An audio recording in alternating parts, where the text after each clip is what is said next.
Afternoon, I was just coming from Verna to Vasco towards Vasco side. After crossing Blueberry, this thing, I just stopped my car to make piss to make urine.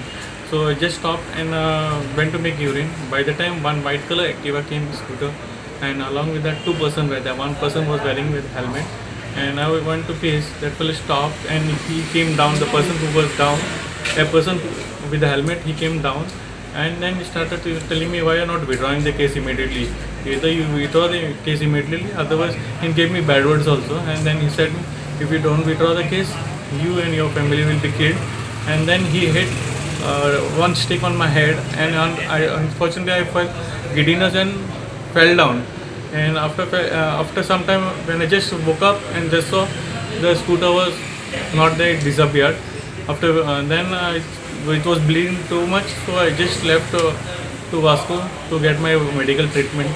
I went to Dr. Costa. I have already given my complaint over there. Let's see whether they are registering or not, because this is the now third time I've been attacked.